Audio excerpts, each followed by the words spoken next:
प्रश्न संख्या 1 है, निम्नलिखित समीकरणों के युग्मों में से किसका एक अद्वितीय हल है, किसका कोई हल नहीं है या किसके अपरिमित रूप से अनेक हल है।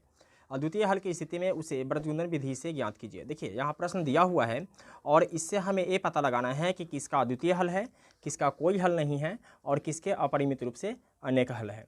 और अगर जिसका अद्वितीय हल होगा उसे हमें बृहद्गुणन विधि से बनाना है। ठीक है, हालांकि ये चीज़ आप 3.2 में भी पढ़ चुके हैं। ठीक है, तो देख लेते हैं कि इसके लिए आखिर शर्त क्या है।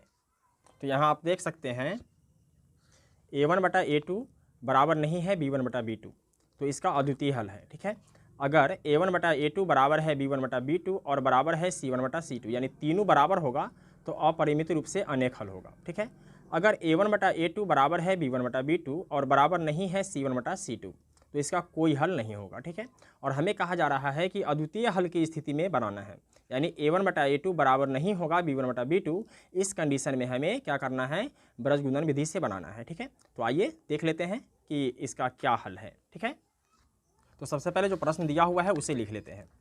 हल दिया गया समीकरण है x - 3y - 3 बराबर 0। ठीक है, और 3x - 9y - 2 बराबर 0।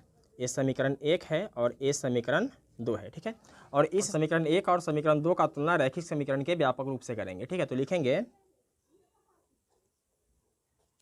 दिए गए समीकरण का तुलना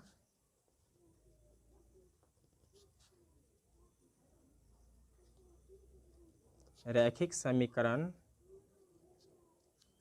का व्यापक रूप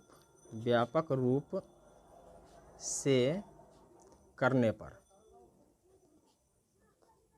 देखिए रैखिक समीकरण का व्यापक रूप क्या होता है, ax plus by plus c बराबर 0 और ax plus by plus c बराबर 0। ठीक है, देखिए ये समीकरण 1 का है और ये समीकरण 2 का है। ठीक है, इस सब में क्या करना है कि ऊपर वाले में 1 लगा देना है, 1 1 1 और नीचे वाले में 2 लगा देना है।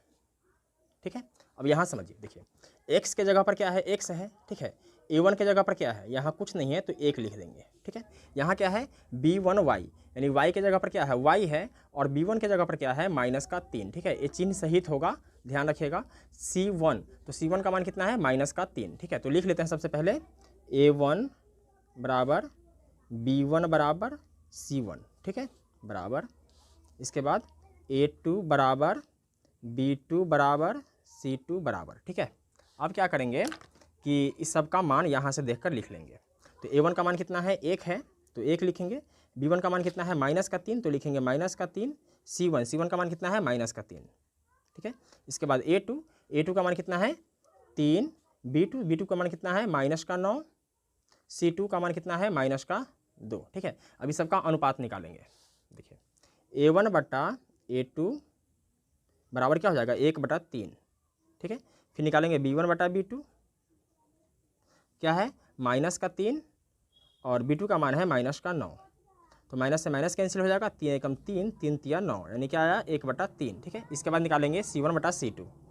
c1/c2 कितना है -3 बटा में -2। ठीक है, माइनस से माइनस कैंसिल हो जाएगा, क्या बचेगा 3/2। आप यहाँ पर देख सकते हैं कि a1/a2 इसका मान है 1/3, b1/b2 इसका भी मान है 1/3 और c1/c2 इसका मान है 3/2। यानी ये दोनों क्या है बराबर है और ये बराबर नहीं है। ठीक है, तो लिखेंगे a1/a2 बराबर है b1/b2 के। ठीक है, और बराबर नहीं है c1/c2 के। ठीक है, और a1/a2 बराबर है b1/b2 और बराबर नहीं है c1/c2 के। ठीक है, तो ऐसी कंडीशन में क्या होता है कि समीकरण युग्म का कोई हल नहीं होता है। लिख देंगे अतः दिए गए समीकरण युग्म का कोई हल नहीं है, का कोई हल नहीं है। ठीक है, और हमारा सवाल कह रहा था कि अद्वितीय हल की स्थिति में इसे बृहद्गुणन विधि से बनाइए, लेकिन ये तो बृहद्गुणन विधि से नहीं बनेगा क्योंकि इसका कोई हल नहीं है। प्रश्न संख्या 1 है, निम्नलिखित समीकरणों के युग्मों में से किसका एक अद्वितीय हल है, किसका कोई हल नहीं है या किसके अपरिमित रूप से अनेक हल हैं। अद्वितीय हल की स्थिति में उसे बीजगणित विधि से ज्ञात कीजिए। यहाँ भाग संख्या 2 दिया हुआ है और हमें ये पता करना है कि इसका अद्वितीय हल है, कोई हल नहीं है या अपरिमित रूप से अनेक हल है। तो इससे पहले हम लोग ये जान लेते हैं कि ये पता करने के लिए कंडीशन क्या दिया हुआ है।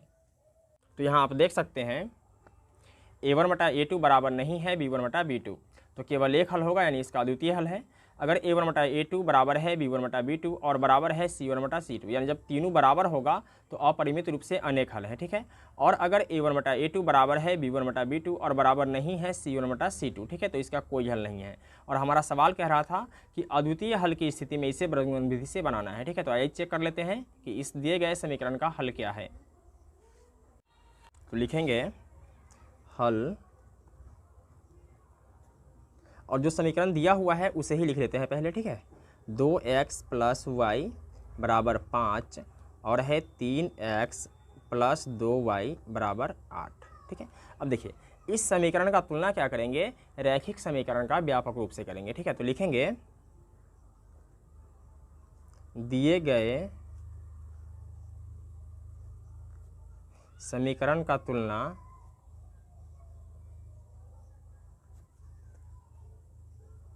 व्यापक रैखिक समीकरण युग्म से करने पर। तो ये व्यापक रैखिक समीकरण युग्म क्या होता है इसको समझिए। ax + by + c बराबर 0, फिर ax + by + c बराबर 0।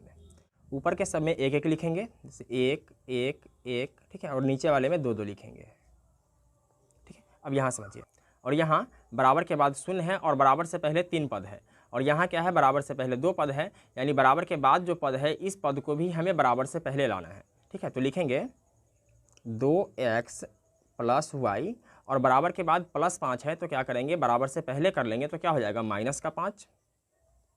अब लिखेंगे बराबर 0, ठीक है। ये समीकरण 1 है। और ये क्या है, 3x + 2y और बराबर के बाद +8 है, तो इसको बराबर से पहले करेंगे तो ये हो जाएगा -8 बराबर 0। ये हो जाएगा समीकरण 2।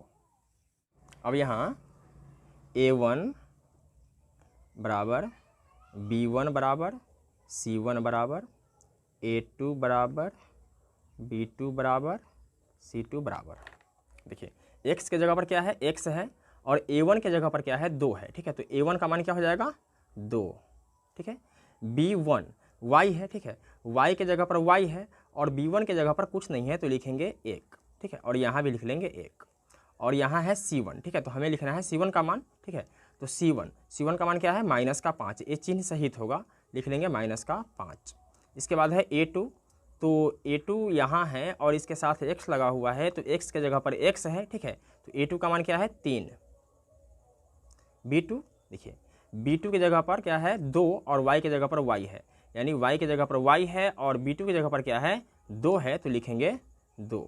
इसके बाद है c2 का मान क्या है, -8, तो लिखेंगे -8। अब इसके बाद इसका अनुपात ज्ञात करेंगे, तो लिखेंगे a1/a2 बराबर क्या है, a1 का मान 2 है और a2 का मान 3 है, ठीक है। इसके बाद b1/b2 कितना है, 1/2। देखिए a1/a2 का मान 2/3 है और b1/b2 का मान है 1/2, ठीक है। यानी a1/a2 और b1/b2 इसका मान दोनों बराबर नहीं है, तो लिखेंगे a1/a2 बराबर नहीं है b1/b2 के, ठीक है। और जब a1/a2 बराबर नहीं होता है b1/b2 के, तब इसका अद्वितीय हल होता है, लिखेंगे अतः दिए गए समीकरण युग्म का अद्वितीय हल है, अद्वितीय हल है। और हमारा सवाल कह रहा था कि अद्वितीय हल की स्थिति में इसे बीजगणित विधि से बनाना है, ठीक है। तो आइए बनाते हैं। अब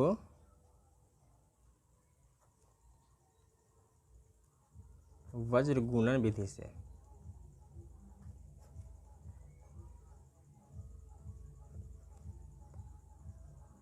ठीक है।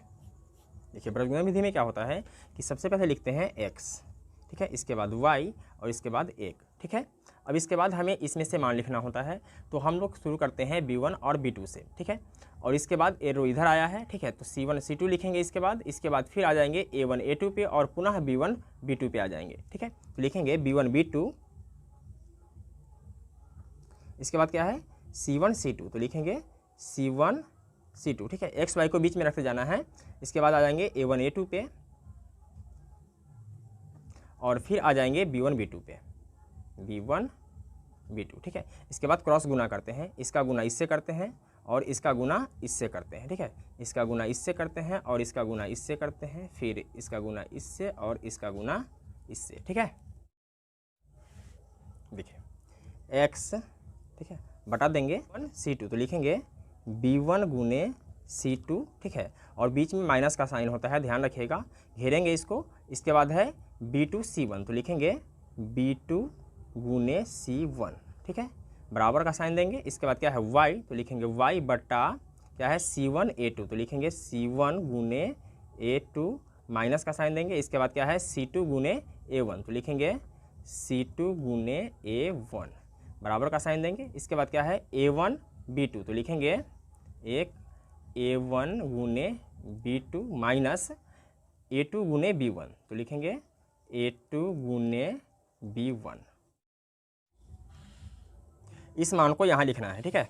यहाँ लिखना है क्या है b1 गुने c2, लिखेंगे x बटा b1 गुने c2। देख लेते हैं b1 का मान कितना है।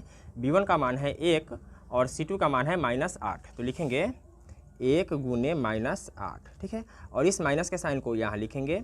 इसके बाद घेरेंगे क्या है b2 गुने c1, तो लिखेंगे b2 का मान कितना है 2 और c1 का मान है -5, तो लिखेंगे 2 गुने -5, ठीक है। ये काम आप बहुत सावधानी से करेंगे, थोड़ा सा भी अगर आप मिस्टेक करते हैं तो सवाल गलत हो सकता है, ठीक है। बराबर y बटा क्या है c1 गुने a2, तो c1 का मान कितना है -5 और a2 का मान है 3, तो लिखेंगे -5 गुने 3, ये माइनस है इसलिए यहाँ भी माइनस देंगे, c2 गुने a1, ठीक है।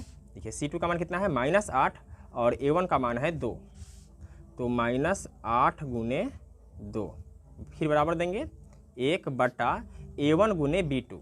देखिए a1 का मान कितना है 2 और b2 का मान भी है 2, तो लिखेंगे 2 गुने 2, फिर माइनस का साइन देंगे, घेरेंगे a2 गुने b1, तो a2 का मान कितना है 3 और b1 का मान है 1, तो लिखेंगे 3 गुने 1। देखिए x बटा क्या है 8 एकम 8, क्या हो जाएगा -8, ठीक है, माइनस ए वाला और इसके बाद 5 दूना 10, क्या हो जाएगा -10, ठीक है, बराबर देंगे y 5 तिया 15, क्या हो जाएगा -15 माइनस 8 दूना 16, क्या हो जाएगा -16, बराबर है तो बराबर देंगे 1 बटा 2 दूना 4 माइनस 3 एकम 3। देखिए x है तो x लिखेंगे, ठीक है, माइनस का 8, ठीक है, और बाहर माइनस होता है तो अंदर का साइन चेंज हो जाता है, क्या हो जाएगा प्लस का 10 बराबर y बटा माइनस का 15, ठीक है, बाहर माइनस है तो अंदर का साइन चेंज हो जाएगा, क्या हो जाएगा प्लस का 16 बराबर 1 बटा 4 में से 3 गया तो 1, ठीक है। अब क्या करेंगे इसको, देखिए x बटा माइनस का 8 और प्लस का 10, क्या बचेगा प्लस का 2 बराबर y बटा माइनस का 15 और प्लस का 16, क्या बचेगा प्लस का 1 बराबर 1 बटा 1। अब इसको क्या करेंगे, पहले इसके साथ इसका संबंध रखेंगे, ठीक है, तो x बटा में 2 बराबर क्या करेंगे 1 बटा में 1, फिर घेरेंगे y बटा 1 बराबर 1 बटा 1।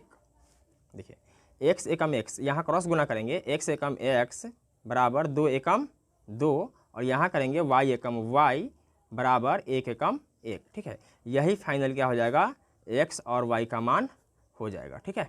चलिए मैं फिर से आप लोगों को समझा देता हूँ। देखिए सबसे पहले क्या करना है ब्रजगुणन विधि से, ठीक है, इसके बाद x y और 1 लिखना है। अब यहाँ मान रखना है, ठीक है, कि मान कैसे रखेंगे इसको समझ लीजिए फिर से। देखिए सबसे पहले हमें मान रखना है b1 b2 का मान, ठीक है, इसके बाद रखना है c1 c2 का मान, ठीक है, और फिर आ जाना है a1 a2 पे और पुनः चले जाना है b1 b2 पे, यानी बीच से शुरू करते हुए ऐसे करके बढ़ना है और फिर से वापस यहाँ चला आना है। ठीक है, देखिए इसमें क्या है कि हमने रखा B1 B2 यानी बीच वाले को पहले रखा, इसके बाद में C1 C2 को रखा, इसके बाद क्या रखा A1 A2 को, ठीक है, यहाँ रखा। उसके बाद में फिर आ गए B1 B2 पे, तो यहाँ लिख दिए B1 B2। अब यहाँ क्या करना है, अब यहाँ क्रॉस गुना कर देते हैं। B1 का गुना C2 से हो जाएगा और B2 का गुना C1 से हो जाएगा। इसका गुना इससे, इसका गुना इससे, इसका गुना इससे और इसका गुना इससे हो जाएगा। ठीक है, तो हमने इस तरीके से लिख लिया है, बट क्या करना है कि बीच में आपको माइनस का साइन लगाना है। ओके, कोई दिक्कत?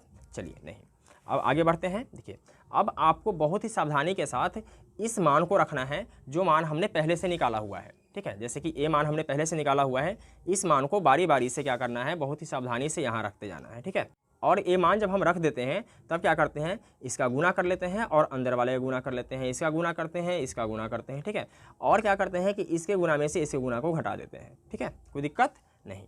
अब -8 और यहाँ आ जाता है माइनस, तो ये फार्मूला का है और ये हो गया, बाहर माइनस है तो अंदर का चिन्ह चेंज हो जाता है। ठीक है, तो प्लस का 10 हो जाएगा। अब यहाँ हमने क्या किया है कि इसको घटा दिया है, क्या बचा, 2 बचा। ठीक है, और यहाँ क्या बचता है, 1 बचता है और यहाँ 1/1 बचता है। इसका काम इसके साथ करेंगे और फिर इसका काम इसके साथ करेंगे। ठीक है, अब देखिए एक बार हमने इतना बराबर इतना लिख लिया और इतना बराबर इतना लिख लिया। ठीक है, अब यहाँ क्रॉस गुना कर देते हैं, 1 से कम x और 2 एकम 2, y एकम y और 1 एकम 1। ठीक है, तो इस प्रकार से ब्रजगुणन विधि बन जाता है। प्रश्न संख्या 1 है, निम्नलिखित समीकरणों के युग्मों में से किसका एक अद्वितीय हल है, किसका कोई हल नहीं है या किसके अपरिमित रूप से अनेक हल हैं। अद्वितीय हल की स्थिति में उसे ब्रजगुणन विधि से ज्ञात कीजिए। देखिए यहाँ भाग संख्या 3 दिया हुआ है और इससे हमें ये पता करना है कि इसका अद्वितीय हल है, कोई हल नहीं है या अपरिमित रूप से अनेक हल हैं। ठीक है, अगर अद्वितीय हल होगा तो इसे हमें ब्रजगुणन विधि से ज्ञात करना है। ठीक है, तो आइए देख लेते हैं कि इसके लिए कंडीशन क्या दिया हुआ है। तो यहाँ पर आप लोग देख सकते हैं A1/A2 बराबर नहीं है B1/B2 के, तो केवल एक हल होगा यानी अद्वितीय हल होगा। A1/A2 बराबर है B1/B2 बराबर है C1/C2। ठीक है, जब तीनों बराबर होगा तो अपरिमित रूप से अनेक हल होगा। फिर A1/A2 बराबर होगा B1/B2 के और बराबर नहीं होगा C1/C2 के, तो कोई हल नहीं होगा। ठीक है, और हमारा प्रश्न कह रहा था कि अद्वितीय हल की स्थिति में इसे ब्रजगुणन विधि से ज्ञात करना है। ठीक है, तो आइए चेक कर लेते हैं। लिखेंगे हल, पहले प्रश्न को लिख लेते हैं। ठीक है, 3x - 5y बराबर 20। सेकेंड समीकरण है 6x - 10y बराबर 40। ठीक है, अब इस समीकरण का तुलना रैखिक समीकरण के व्यापक रूप से करेंगे। ठीक है, तो लिखेंगे दिए गए समीकरण का तुलना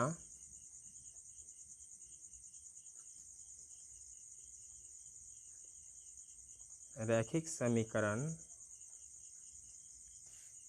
का व्यापक रूप से करने पर, व्यापक रूप से करने पर। ठीक है, तो व्यापक रूप क्या है देख लेते हैं। ax + by + c बराबर 0। फिर है ax + by + c बराबर 0। ठीक है, ऊपर वाले में 1 1 लिखेंगे। ठीक है, और नीचे वाले में 2 2 लिखेंगे। ठीक, अब यहाँ आप देख सकते हैं कि बराबर से पहले 3 पद हैं। ठीक है, और बराबर के बाद क्या है, 0 है। ठीक है, लेकिन जो सवाल दिया गया है इसमें बराबर के बाद अंक है। ठीक है, बराबर के बाद 0 नहीं है। ठीक है, तो इसको क्या करेंगे, बराबर से पहले कर लेंगे।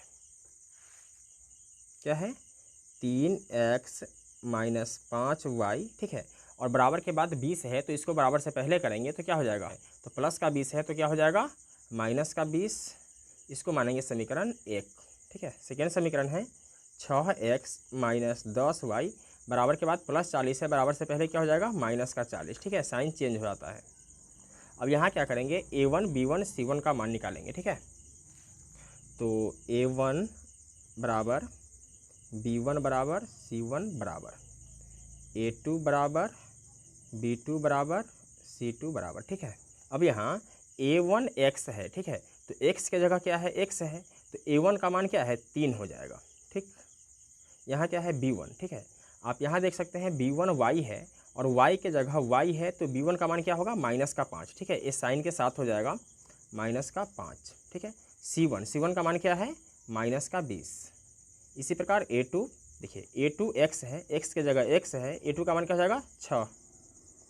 B2, तो B2 y की जगह y है, B2 का मान कितना है माइनस का 10, C2, तो C2 का मान क्या है माइनस का 40, ठीक है। अब इसका अनुपात ज्ञात करेंगे, तो लिखेंगे A1 बट्टा A2 बराबर, A1 का मान कितना है 3 और A2 का मान है 6, 3 एकम 3, 3 दूना 6, यानी 1/2, ठीक है। इसके बाद B1 B2 करेंगे बराबर, B1 का मान है माइनस का 5 और B2 का मान है माइनस का 10, ठीक है।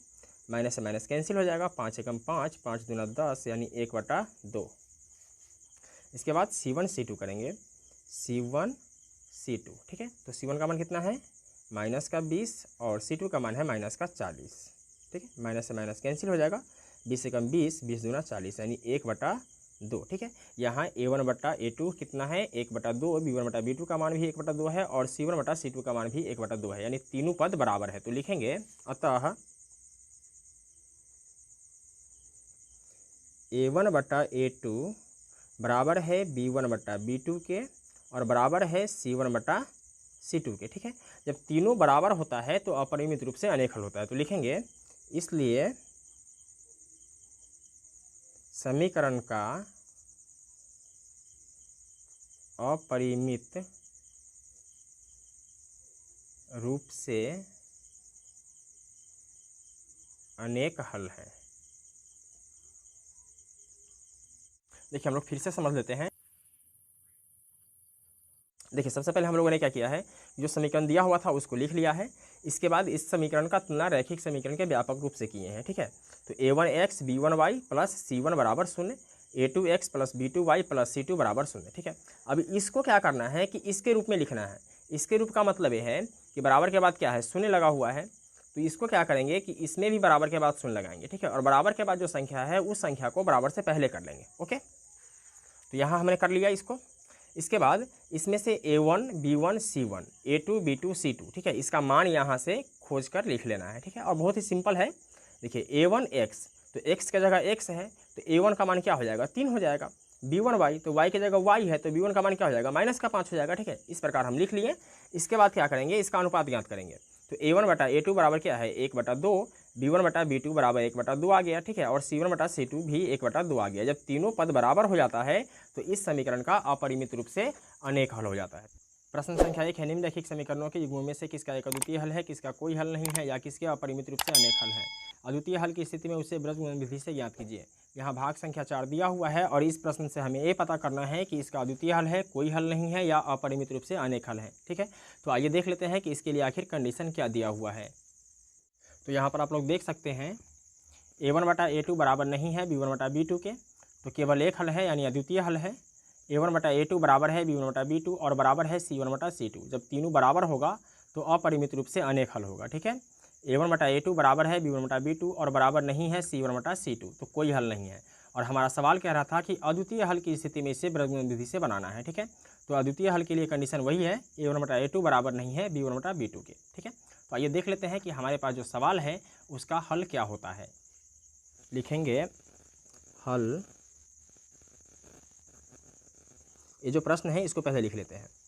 x माइनस 3y माइनस 7 बराबर 0 और है 3x माइनस 3y माइनस का 15 बराबर 0। ये समीकरण 1 है और ये समीकरण 2 है, ठीक है। अब इस दोनों समीकरण का तुलना रैखिक समीकरण के व्यापक रूप से करेंगे, ठीक है। तो लिखेंगे दिए गए समीकरण का तुलना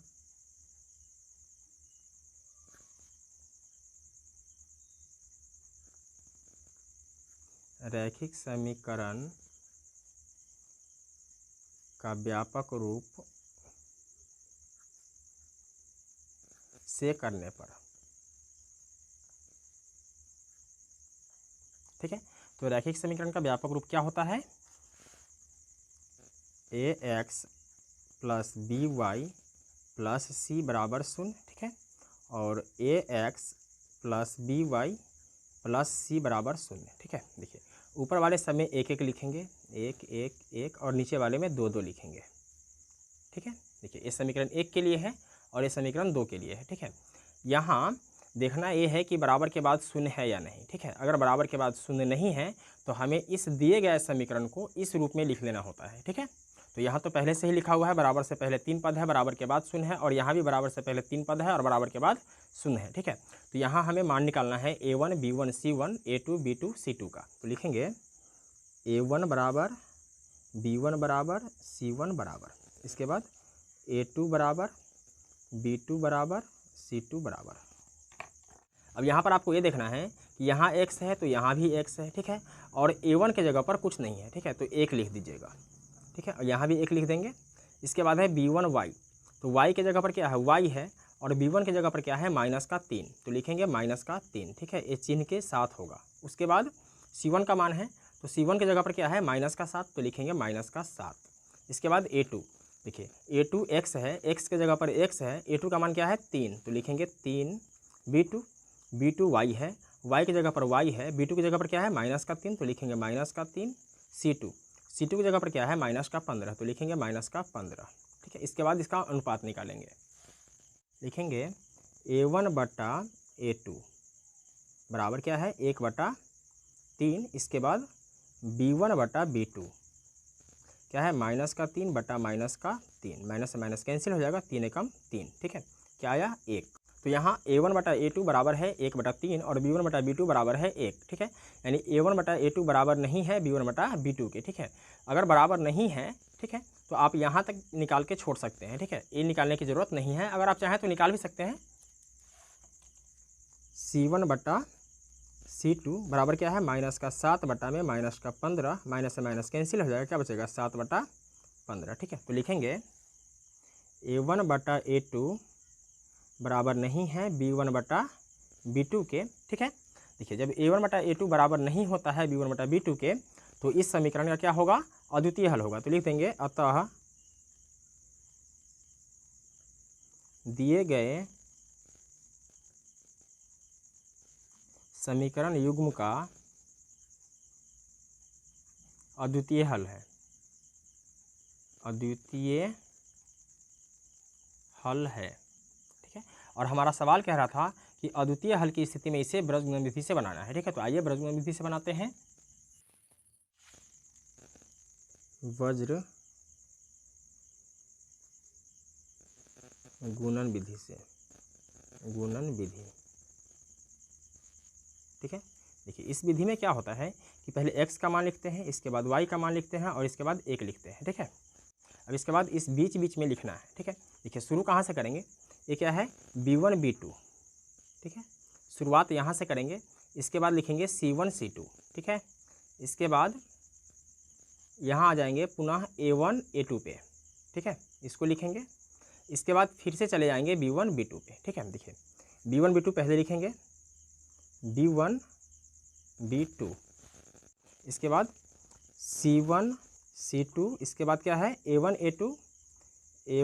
a2, इसके बाद फिर आ जाएंगे b1 b2 पे, ठीक है। इसके बाद क्या करेंगे, क्रॉस गुना करते हैं। देखिए इसका गुना इससे होगा और इसका गुना इससे होगा, ठीक है, इसका गुना इससे होगा, इसका गुना इससे होगा, इसका गुना इससे करेंगे और इसका गुना इससे करेंगे, ठीक है। अब देखिए x बटा क्या है b1 गुने c2, b1 गुने c2, ठीक है, घटाव का साइन लगाएंगे।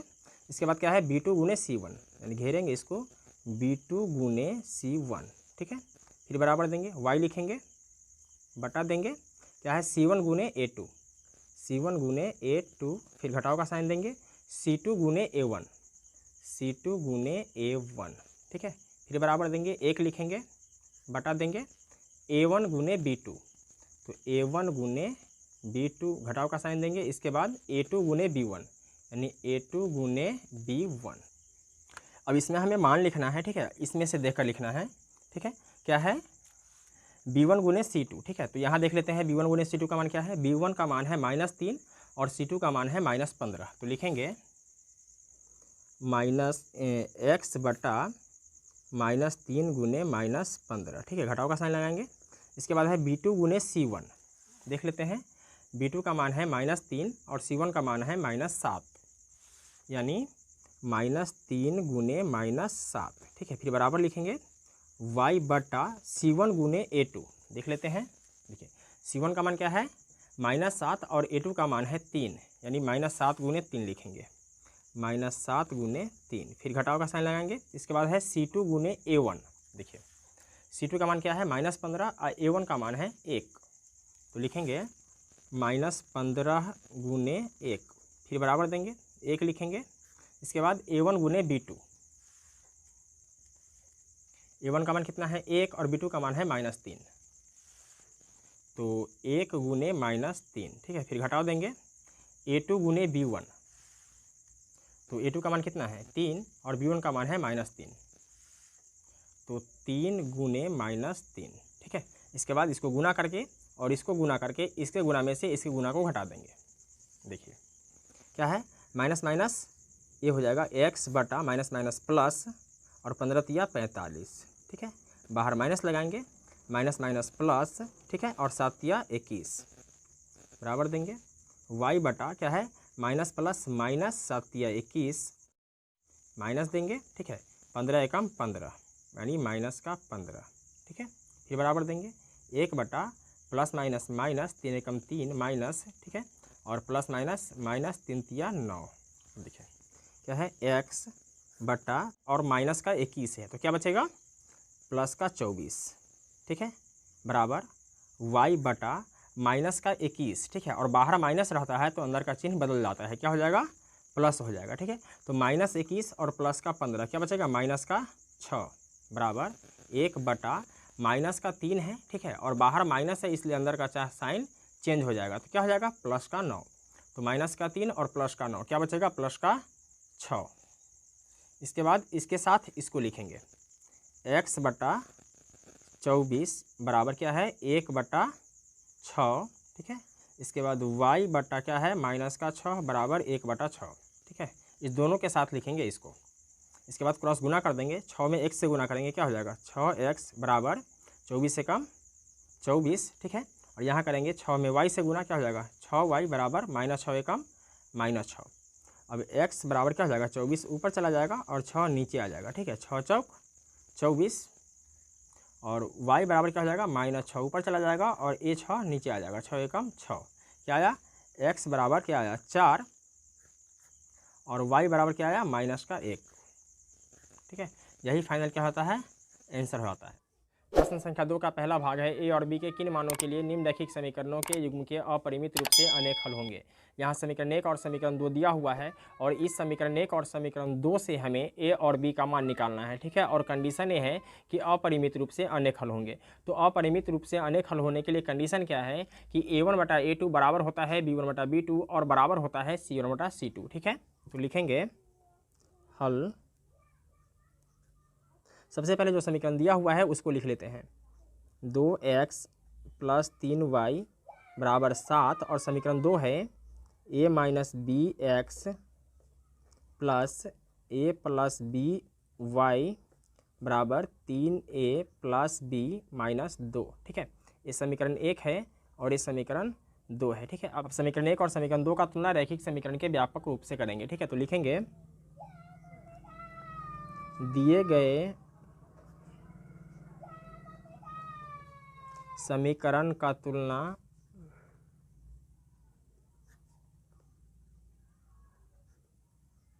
रैखिक समीकरण का व्यापक रूप से करने पर। तो रैखिक समीकरण का व्यापक रूप क्या होता है ax plus B Y plus C बराबर 0, ये समीकरण 1 के लिए है, ठीक है। और ax plus B Y plus C बराबर 0 ये समीकरण 2 के लिए है, ठीक है। ऊपर वाले समीकरण में 1-1 लिखेंगे और नीचे वाले समीकरण में 2-2 लिखेंगे, ठीक है। अब इस समीकरण के हिसाब से हमें इस समीकरण को लिखना है, ठीक है। कैसे लिखना है, यहाँ बराबर के बाद 0 है और बराबर से पहले 3 पद हैं, ठीक है। तो यहाँ बराबर के बाद जो संख्या है इस संख्या को बराबर से पहले कर लेंगे और बराबर के बाद 0 लगा देंगे।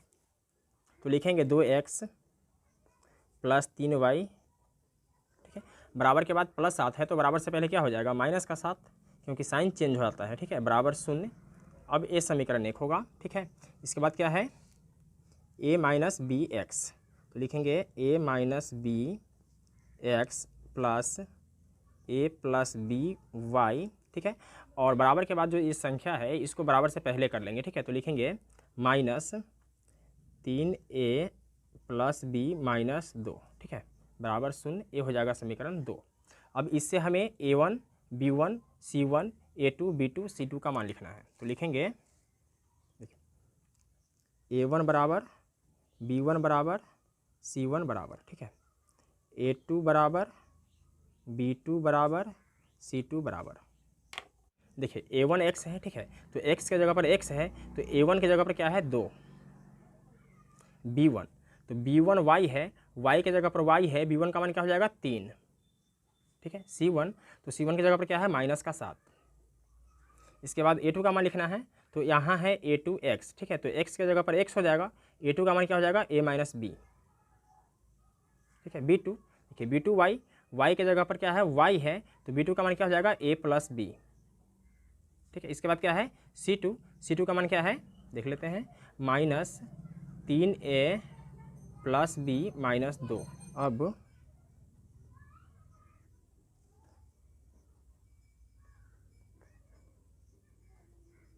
अपरिमित रूप से अनेक हल के लिए, ठीक है। देखिए अगर आपको सवाल ज़्यादा लंबा लगे, ठीक है, तो आप इतने चीज़ को छोड़ भी सकते हैं, कोई दिक्कत नहीं है, ठीक है।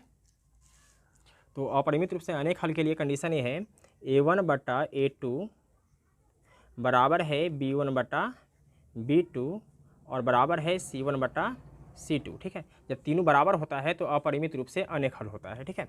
अब यहाँ हमें क्या करना है a1 और a2 का मान रखना है। तो देख लेते हैं a1 का मान क्या है और a2 का मान क्या है। तो a1 का मान है 2 और a2 का मान है a - b। तो लिखेंगे 2 बटा a - b बराबर देंगे, b1 का मान है 3 और b2 का मान है a + b बराबर देंगे, c1 का मान है -7 और c2 का मान है -3a + b - 2, ठीक है। अब इस माइनस से माइनस को कैंसिल कर देंगे, ठीक है। अब देखिए यहाँ कितने पद हैं 1 2 3 हैं। अब 2 बटा a - b को बराबर करेंगे इसके साथ, ठीक है, चूंकि तीनों बराबर हैं, ठीक है, तो इसका बराबर करेंगे इसके साथ और इसको बराबर करेंगे इसको साथ। तो लिखेंगे 2 बटा a - b बराबर, इसको लिखेंगे क्या है 3 बटा a + b, ठीक है। और एक बार क्या करेंगे इसका बराबर इसके साथ करेंगे, क्या है 2 बटा a - b बराबर 7 बटा 3a + b - 2, ठीक है। अब इसका क्रॉस गुना करते हैं, ठीक है, तो 2 से गुना हो जाएगा इसमें, 2 × a + b बराबर 3 से गुना होगा इसमें, तो a - b, ठीक है। अब 2 से गुना करेंगे इसमें, ये हो जाएगा 2 × 3a + b - 2 बराबर 7 से इसमें गुना करेंगे, तो लिखेंगे 7 × a - b, ठीक है। अब देखिए 2 से a में गुना होगा क्या होगा 2a + 2b बराबर 3 से a में गुना होगा क्या होगा 3a - 3b, ठीक है। देखिए 2a + 2b, ठीक है, संख्या को बराबर से पहले करेंगे तो साइन चेंज होता है, ठीक है। तो प्लस का 3 है क्या हो जाएगा -3a और -3b है तो a हो जाएगा +3b बराबर 0, ठीक है। तो 2a प्लस में है और 3a माइनस में है, ठीक है, तो क्या बचेगा -1a बचेगा, 3b और 2b क्या हो जाएगा 5b बराबर 0, ठीक है।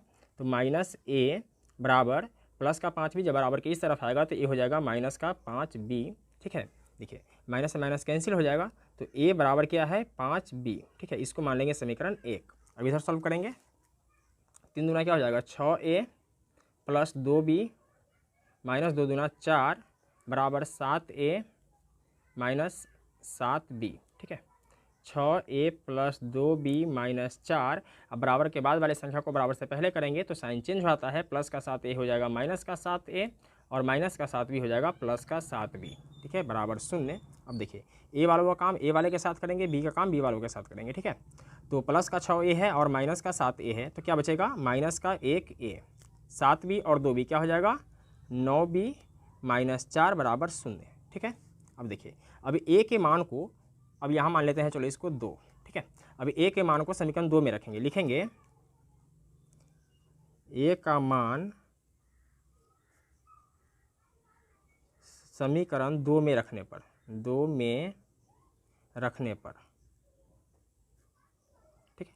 तो रख देते हैं, क्या है माइनस ए, ठीक है। तो माइनस ए का मान क्या है 5b, ठीक है, प्लस 9b माइनस 4 बराबर 0। देखिए तो माइनस का 5b है और प्लस का 9b है, ठीक है। तो क्या बचेगा प्लस का 4b माइनस का 4 बराबर 0। तो 4b बराबर क्या हो जाएगा प्लस का 4, इसलिए b बराबर क्या हो जाएगा 4/4, 4 से 4 कैंसिल हो जाएगा एक बार में, ठीक है। तो b बराबर क्या आ गया 1। अब इस b के मान को समीकरण 1 में रखेंगे, ठीक है। तो लिखेंगे b का मान समीकरण 1 में रखने पर, 1 में रखने पर, ठीक है। तो समीकरण 1 क्या है a बराबर 5b, ठीक है।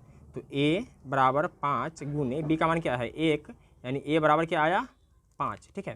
तो a का मान क्या आता है, a बराबर आता है 5, ठीक है, और b का मान क्या है 1, ठीक है। यानी a का मान 5 और b का मान 1 रखने पर दिए गए समीकरण निकाय का अपरिमित रूप से।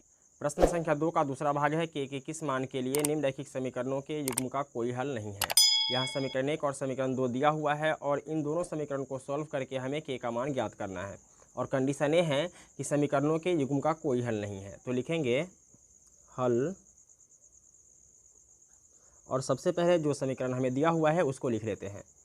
3x प्लस वाई बराबर 1 और 2k minus 1 x plus k minus 1 y बराबर 2k प्लस 1। ये समीकरण 1 है और ये समीकरण 2 है। अब इस दोनों समीकरण का तुलना रैखिक समीकरण के व्यापक रूप से करेंगे। तो लिखेंगे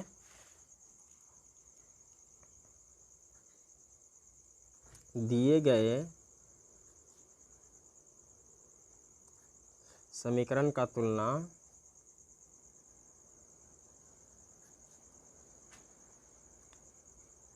रैखिक समीकरण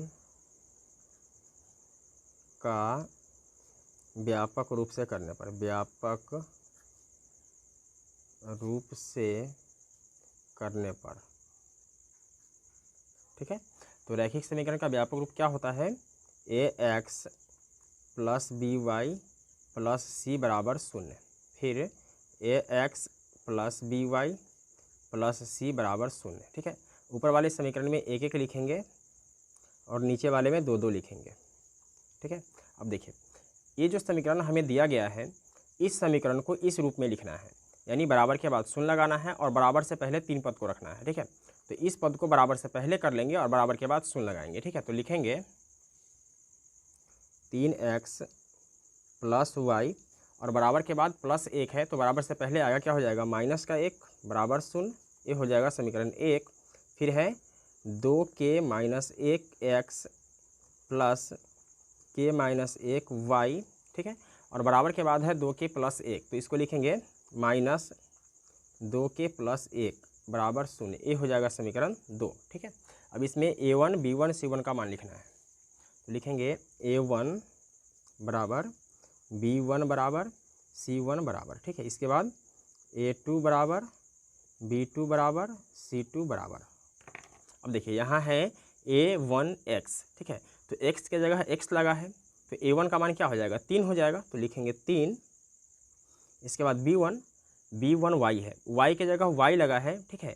तो b1 के जगह क्या है कुछ नहीं है तो 1 लिखेंगे, ठीक है। यहाँ भी 1 दे देंगे। इसके बाद है c1, तो c1 का मान कितना है -1। इसके बाद है a2, यहाँ है a2x, x के जगह पर x लगा है, a2 का मान क्या हो जाएगा 2k माइनस 1।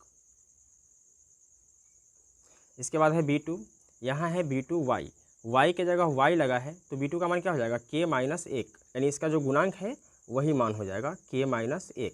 इसके बाद है c2, तो c2 का मान क्या हो जाएगा माइनस का 2k प्लस 1, ठीक है। अब इसके बाद इसका अनुपात ज्ञात करेंगे, क्यों, क्योंकि हम जानते हैं कि रैखिक समीकरण युग्म का कोई हल नहीं होगा यदि a1/a2 बराबर होगा b1/b2 और बराबर नहीं होगा c1/c2। तो लिखेंगे चूँकि हम जानते हैं कि रैखिक समीकरण युग्म का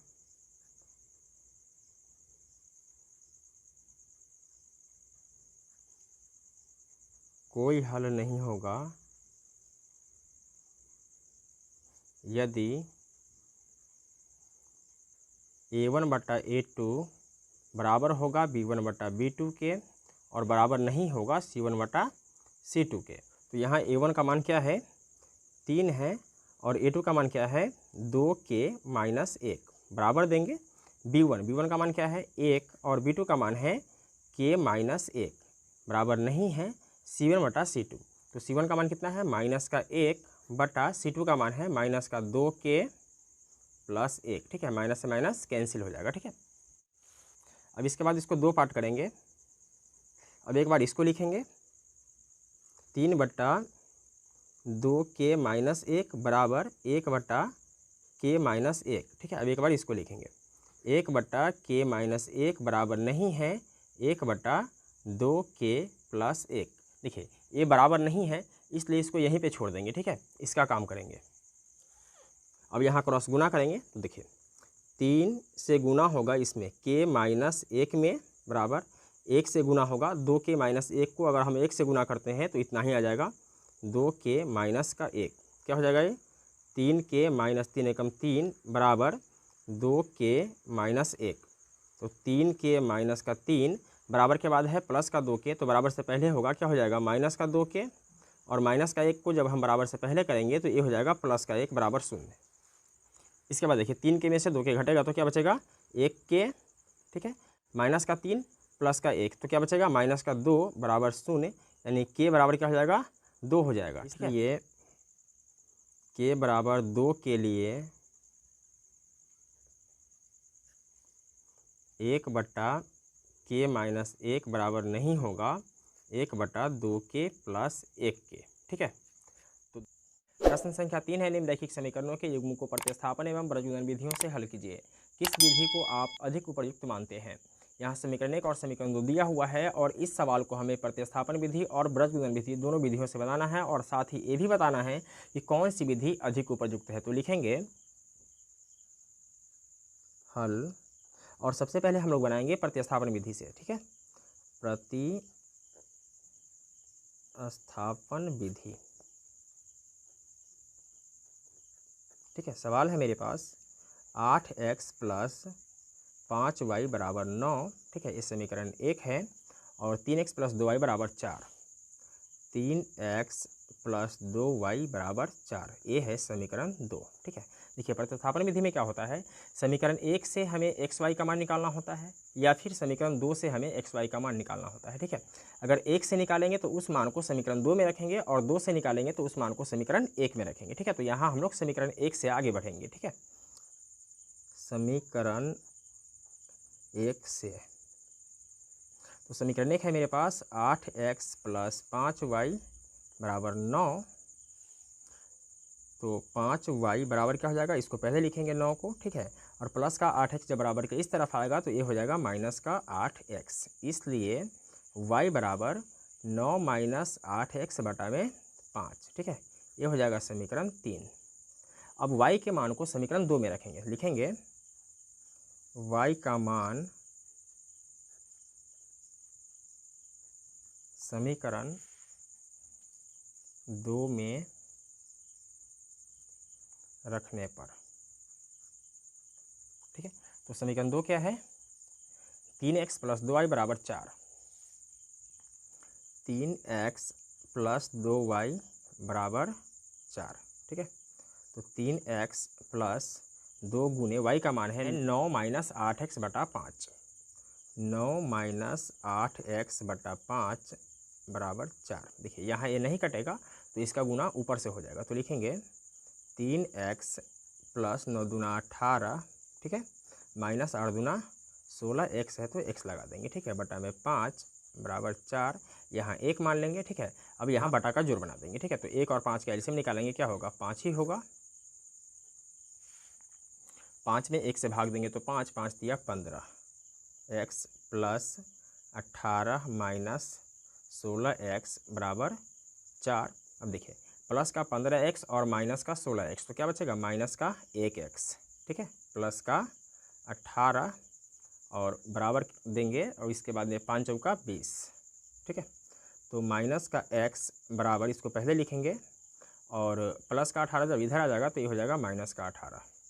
तो माइनस का x बराबर 20 में से 18 को हटाएंगे तो क्या बचेगा 2 बचेगा। तो माइनस इधर आता है तो इस माइनस को हटा के हम लोग इधर कर देते हैं, ठीक है। तो x बराबर क्या होता है माइनस का 2 होता है, ठीक है। अब इस x के मान को समीकरण 3 में रखेंगे, ठीक है। तो समीकरण 3 क्या है देख लेते हैं। समीकरण 3 है y बराबर 9 माइनस 8x बटा 5। x का मान समीकरण 3 में रखने पर, 3 में रखने पर, तो समीकरण 3 है क्या, y बराबर 9 माइनस 8x बटा 5। तो 9 माइनस 8 गुने x का मान कितना है माइनस का 2 बटा में 5। तो 9 माइनस माइनस क्या हो जाएगा प्लस, 8 दूना 16 बटा में 5। तो 16 और 9 कितना हो जाएगा 25 हो जाएगा, बटा में 5, 5 पच्चे 25, यानी y बराबर क्या आया 5, ठीक है। x का मान -2 है और y बराबर कितना है 5 है। अतः x बराबर -2 y बराबर 5 समीकरण का अभिष्ट हल है, अभिष्ट हल है। अब इसी सवाल को हम लोग ब्रजगुणन विधि से बनाएंगे। वज्रगुणन विधि, ठीक है। समीकरण है मेरे पास 8x प्लस 5y बराबर 9, ये समीकरण 1 है। और सेकेंड समीकरण है मेरे पास 3x प्लस 2y बराबर 4, ये है मेरा सेकेंड समीकरण, ठीक है। अभी समीकरण को रैखिक समीकरण के व्यापक रूप में लिखेंगे, ठीक है। तो व्यापक रूप क्या होता है, बराबर के बाद शून्य होता है, ठीक है। तो इसको लिखेंगे 8x प्लस 5y, ठीक है। बराबर के बाद में प्लस 9 है तो इस 9 को बराबर से पहले कर लेंगे तो क्या हो जाएगा माइनस का 9 बराबर 0। 3x प्लस 2y प्लस का 4 है, इसको पहले करेंगे, ये हो जाएगा माइनस का 4 बराबर 0, ठीक है। अब इसको समीकरण 1 और इसको समीकरण 2 मानेंगे, ठीक है। अब यहाँ a1 b1 c1 का मान लिखेंगे। तो a1 बराबर b1 बराबर c1 बराबर a2 बराबर b2 बराबर c2 बराबर, देखिए x के गुणांक को a1 कहते हैं, ठीक है। तो a हो जाएगा 8, b1 हो जाएगा y का गुणांक, तो a है 5, ठीक है, और c1 हो जाएगा -9, ठीक है। यहाँ है a2 क्या है 3, b2 ये नीचे वाले समीकरण के y का गुणांक हो जाएगा 2 और c2 का मान हो जाएगा -4, ठीक है। अब देखिए x y और 1, ठीक है। अब यहाँ मान रखना होता है, ठीक है, b1 b2 का, c1 c2 का, a1 a2 का, ठीक है। तो हम लोग कैसे शुरू करते हैं, देखिए पहले क्या करेंगे b1 b2 को लिखेंगे, इसके बाद लिखेंगे c1 c2 को, ठीक है। इसके बाद फिर आ जाएंगे a1 a2 को लिखेंगे और पुनः चले जाएंगे b1 b2 पे, ठीक है। इस तरीके से हम एरो बना देते हैं। देखिए b1 का मान कितना है, लिख लेंगे b1 b2, ठीक है। इसके बाद में c1 c2 और इसके बाद में a1 a2 और फिर लिखेंगे b1 b2, ठीक है। देखिए इसका गुना इससे होगा और इसका गुना इससे होगा, ठीक है। इसका गुना इससे होगा, इसका गुना इससे होगा, इसका गुना इससे होगा और इसका गुना इससे होगा, ठीक है। अब इसको लिखेंगे x बटा क्या है b1 c2, तो लिखेंगे b1 गुने c2, घटाव का साइन लगाएंगे, ठीक है। इसके बाद b2 गुने c1 करेंगे, b2 गुने c1, फिर बराबर देंगे, y लिखेंगे, ठीक है, बटा c1 गुने a2, c1 गुने a2, घटाव का साइन देंगे। इसके बाद में है c2 गुने a1, c2 गुने a1, ठीक है, फिर बराबर देंगे, 1 लिखेंगे। अब है a1 गुने b2, फिर घटाव का साइन देंगे। इसके बाद में है a2 गुने b1, a2 गुने b1, ठीक है। अब इसमें मान रखेंगे, ठीक है। मान कहाँ से रखेंगे, इसमें से देख कर रखेंगे, ठीक है। तो लिखेंगे x बटा b1 गुने c2, तो b1 का मान क्या है 5 और c2 का मान है -4, तो 5 गुने -4, ठीक है, माइनस है तो माइनस देंगे। B2 गुने C1, तो B2 का मान कितना है 2 और C1 का मान है -9, तो 2 गुने -9, ठीक है।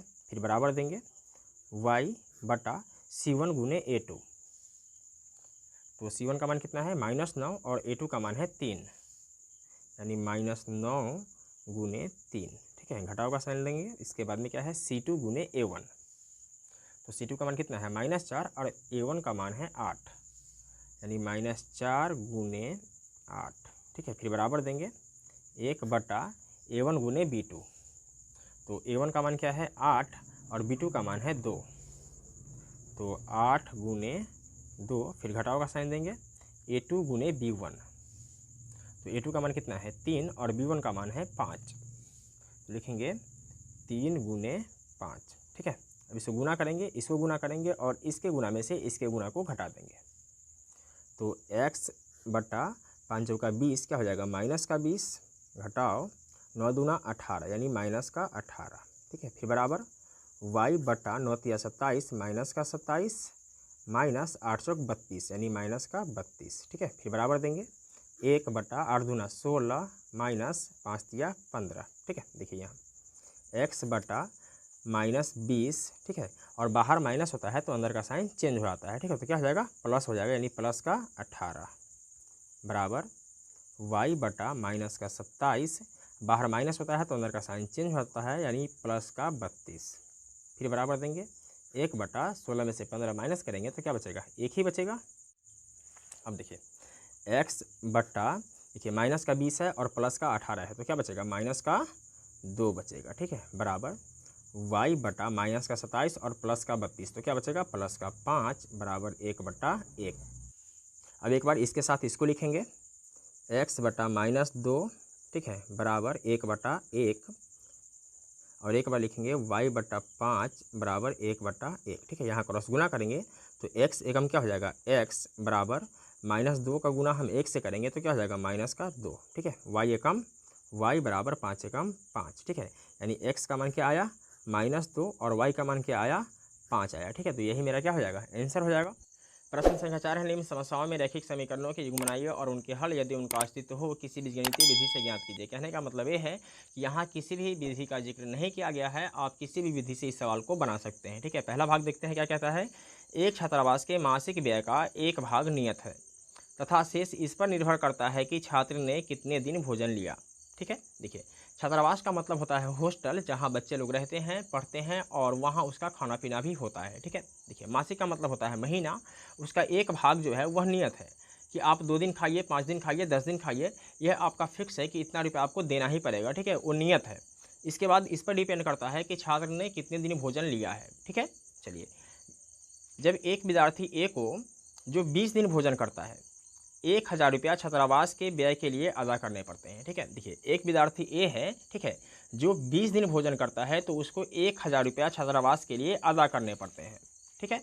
जबकि एक विद्यार्थी बी को जो 26 दिन भोजन करता है, कितने दिन भोजन करता है 26 दिन भोजन करता है, छात्रावास के व्यय के लिए 1180 रुपया अदा करने पड़ते हैं। तो नियत व्यय और प्रतिदिन के भोजन का मूल्य ज्ञात कीजिए। देखिए ये सवाल तो बहुत बड़ा है, ठीक है, लेकिन आपको इस सवाल में नहीं पढ़ना है, आपको मेन टॉपिक पे आना है कि हमें निकालना क्या है। तो यहाँ निकालना है नियत व्यय और प्रतिदिन के भोजन का मूल्य ज्ञात कीजिए, ठीक है। तो हमें नियत व्यय और प्रतिदिन के भोजन का मूल्य ज्ञात करना है, तो इसी चीज़ को हम लोग मान लेंगे, ठीक है। तो लिखेंगे हल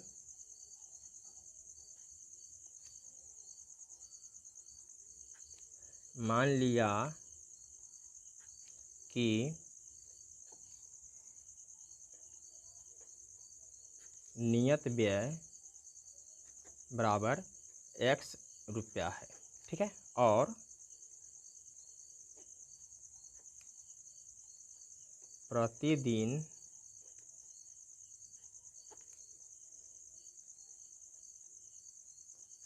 भोजन का मूल्य बराबर y रुपया है। प्रश्नानुसार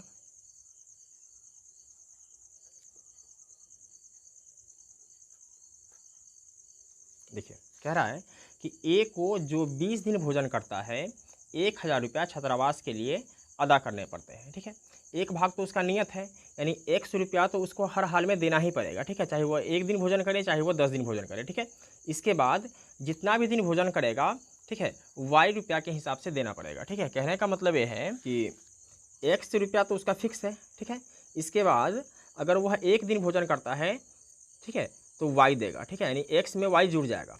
अगर 2 दिन भोजन करता है तो क्या हो जाएगा, एक्स प्लस 2y।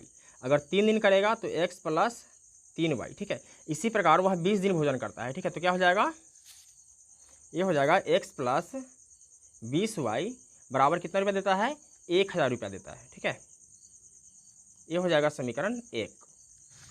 फिर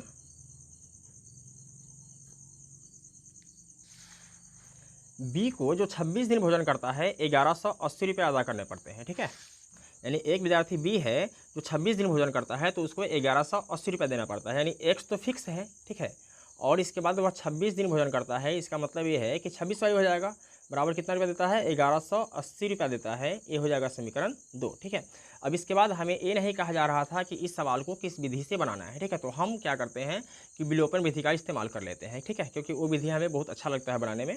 ठीक है, तो देखिए विलोपन विधि में क्या होता है कि x वाले पद या y वाले पद दोनों में से किसी एक पद को बराबर करके काटना होता है। ठीक है, अगर पहले से ही बराबर है तब तो कोई बात ही नहीं है, जैसे कि यहाँ x और x पहले से बराबर है। ठीक है, लेकिन साइन सेम है तो इसका क्या करना होगा कि साइन को बदलना पड़ेगा। ठीक है, जैसे कि ये प्लस में है और ए भी प्लस में है तो प्लस प्लस नहीं करता है। ठीक है, तो यहाँ हम लोग क्या करते हैं, साइन चेंज कर लेते हैं, यानी घटाने पर। ठीक है, घटाने पर। ठीक है, और घटाने पर क्या होता है, चिन्ह बदल जाता है, प्लस है तो माइनस हो जाएगा, प्लस है तो माइनस, प्लस है तो माइनस। ठीक है, अब प्लस एक्स से माइनस एक्स कैंसिल हो जाएगा। ठीक है, देखिए प्लस का 20y और माइनस का 26y, तो क्या बचेगा, माइनस का 6y बराबर 1000 प्लस में है और 1180 माइनस में है। ठीक है, तो क्या बचेगा, माइनस का 180। ठीक है, माइनस से माइनस कैंसिल हो जाएगा, y बराबर क्या हो जाएगा, 180 ऊपर चला जाएगा और ये 6 नीचे आ जाएगा। ठीक है, 6 तिया 18 यानी 30, यानी y का मान क्या आया,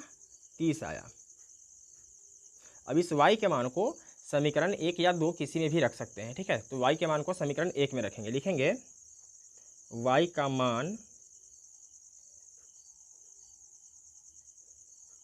समीकरण 1 में रखने पर, ठीक है, देखिए समीकरण 1 क्या है, x प्लस 20y बराबर 1000, x प्लस 20y बराबर 1000। तो x प्लस 20 गुने y का मान क्या है, 30 बराबर 1000। तो x प्लस 3 दूना 6 यानी कितना हो जाएगा, 600 बराबर 1000। तो x बराबर क्या हो जाएगा, 1000 और प्लस का 600 जब इधर आ जाएगा तो ये हो जाएगा माइनस का 600।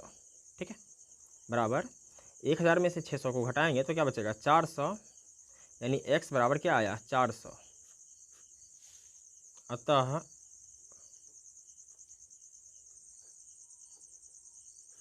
नियत व्यय बराबर x बराबर कितना है, 400 रुपया और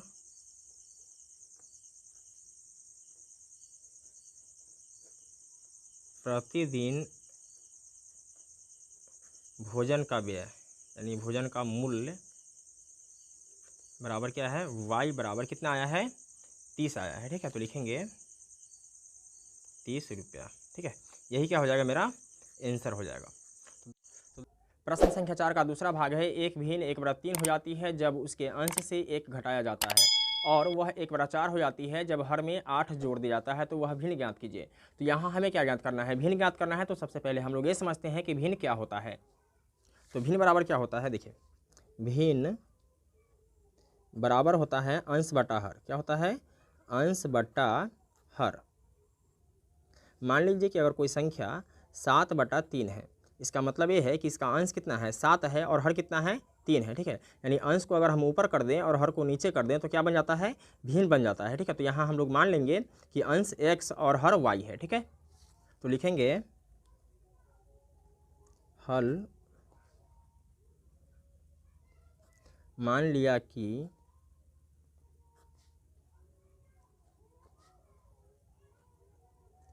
भिन्न का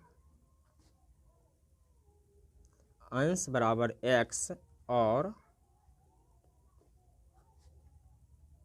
हर बराबर y है। ठीक है, इसलिए भिन्न बराबर क्या हो जाएगा, अंश ऊपर चला जाएगा, ठीक है, और हर नीचे आ जाएगा। ठीक है, तो अंश क्या माना है, x माना है, और हर क्या है, y। ठीक है, तो भिन्न क्या हो जाएगा, x बटा y। ठीक है, ये भिन्न हो जाएगा। अब हम लोग प्रश्न से चलेंगे। ठीक है, देखिए प्रश्न क्या कहता है, प्रश्न कहता है कि एक भिन्न 1/3 हो जाती है जब उसके अंश से 1 घटाया जाता है। यानी यहाँ हर का जिक्र नहीं किया गया है, सिर्फ क्या करना है, अंश से 1 घटाना है। ठीक है, तो भिन्न कितना आती है, 1/3 हो जाती है। लिखेंगे तब प्रश्नानुसार, देखिए भिन्न है मेरे पास x बटा y। ठीक है, यहाँ क्या करना है कि हर को कुछ नहीं करना है। ठीक है, अंश से 1 घटाएंगे तो भिन्न क्या होता है, 1/3। ठीक है, अब इसके बाद क्रॉस गुना करते हैं तो 3 से गुना हो जाएगा इस दोनों में, तो क्या हो जाएगा, 3x - 3 बराबर y एकम y। अब 3x, y को पहले कर लेंगे। ठीक है, तो प्लस का y है, बराबर से पहले करेंगे तो ये हो जाएगा माइनस का y, और माइनस के 3 को बराबर के इस तरफ करेंगे तो ये हो जाएगा प्लस का 3। ठीक है, ये हो जाएगा समीकरण 1। अब फिर प्रश्न देखते हैं क्या कहता है। देखिए प्रश्न कहता है कि जब हर में 8 जोड़ दिया जाता है, यानी यहाँ अंश का जिक्र नहीं है, सिर्फ हर में 8 जोड़ देते हैं, तो वह भिन्न कितना आता है, 1/4 हो जाता है। तो भिन्न है मेरे पास, फिर भिन्न है मेरे पास x बटा y। ठीक है, यहाँ अंश में कुछ नहीं करना है, सिर्फ हर में 8 जोड़ देना है, तो भिन्न कितना आता है, 1/4 हो जाता है। ठीक है, फिर क्रॉस गुना करेंगे। देखिए 4 से x में गुना करेंगे, क्या हो जाएगा, 4x बराबर y + 8 में 1 से गुना करेंगे तो ये हो जाएगा y + 8। तो 4x बराबर के बाद प्लस y है, बराबर से पहले लाएंगे तो ये हो जाएगा माइनस का y, और 8 को बराबर के इस तरफ ही रहने देते हैं, कोई दिक्कत नहीं है। ठीक है, ये हो जाएगा मेरे पास समीकरण 2। अब समीकरण 1 और 2 को सॉल्व करना है। ठीक है, और प्रश्न में कहीं भी नहीं कहा गया है कि आपको किस विधि से बनाना है, तो यहाँ पे आप किसी विधि से इस सवाल को बना सकते हैं। ठीक है, तो हम लोग इसे विलोपन विधि से बनाएंगे। लिखेंगे विलोपन विधि, विलोपन विधि।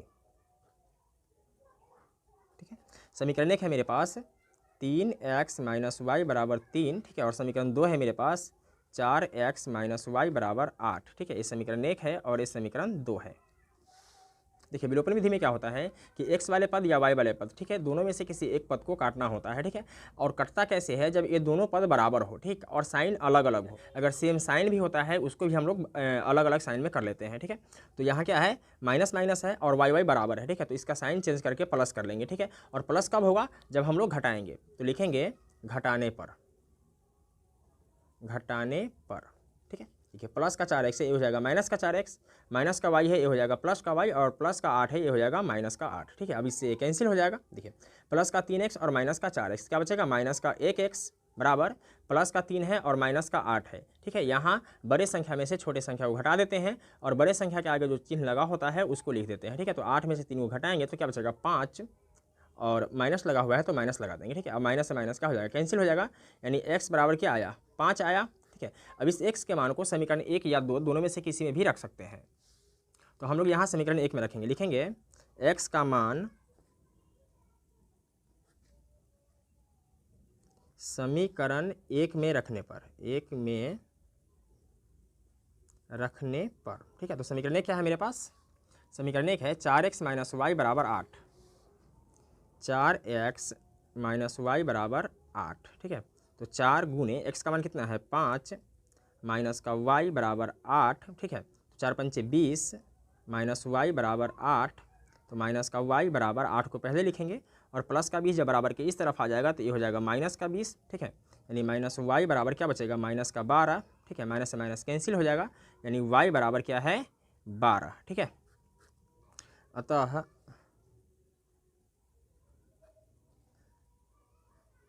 भिन्न बराबर हम लोगों ने क्या माना था, अंश बटा हर। क्या माना था, अंश बटा हर। ठीक है, तो अंश क्या है, x, और हर क्या है, y। ठीक है, यानी x के मान को ऊपर लिखेंगे तो x का मान कितना है, 5 है, तो 5 को ऊपर लिखेंगे और हर को नीचे लिखेंगे। ठीक है, तो y का मान कितना है, 12। ठीक है, तो 5/12 भिन्न आ गया। ठीक है, प्रश्न संख्या 4 का तीसरा भाग है। यश ने एक टेस्ट में 40 अंक अर्जित किए जब उसे प्रत्येक सही उत्तर पर 3 अंक मिले तथा अशुद्ध उत्तर पर 1 अंक की कटौती की गई। कहने का मतलब ये है कि यश 40 अंक अर्जित करता है। कब करता है? प्रत्येक का मतलब 1 होता है, ठीक है। यानी एक सही उत्तर पर 3 अंक मिलता है और अशुद्ध उत्तर पर 1 अंक की कटौती की जाती है, ठीक है। इसी का दूसरा कंडीशन ये है कि यदि उसे सही उत्तर पर 4 अंक मिलते तथा अशुद्ध उत्तर पर 2 अंक करते तो यश 50 अंक अर्जित करता। टेस्ट में कितने प्रश्न थे? देखिए, टेस्ट में कुल मिलाकर 2 तरीके का प्रश्न हो जाएगा। पहला प्रश्न तो वो होगा जिसका उत्तर यश ने सही सही दिया है, और दूसरा प्रश्न वो हो जाएगा जिसका उत्तर यश ने अशुद्ध दिया है। अगर हम उस दोनों तरह के प्रश्न को जोड़ देते हैं तो टेस्ट में कितने प्रश्न थे ये पता चल जाएगा, ठीक है। तो इसी को हम लोग मान लेते हैं। हल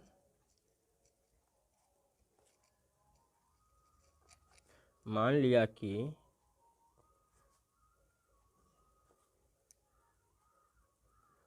सही उत्तर वाले प्रश्नों की संख्या बराबर x तथा अशुद्ध उत्तर वाले प्रश्नों की संख्या बराबर y है, तब कुल प्रश्नों की संख्या बराबर क्या हो जाएगा? x प्लस वाई, ठीक है। दोनों तरीके के प्रश्न को क्या करेंगे? जोड़ देंगे तो क्या हो जाएगा? कुल प्रश्नों की संख्या x प्लस वाई। अब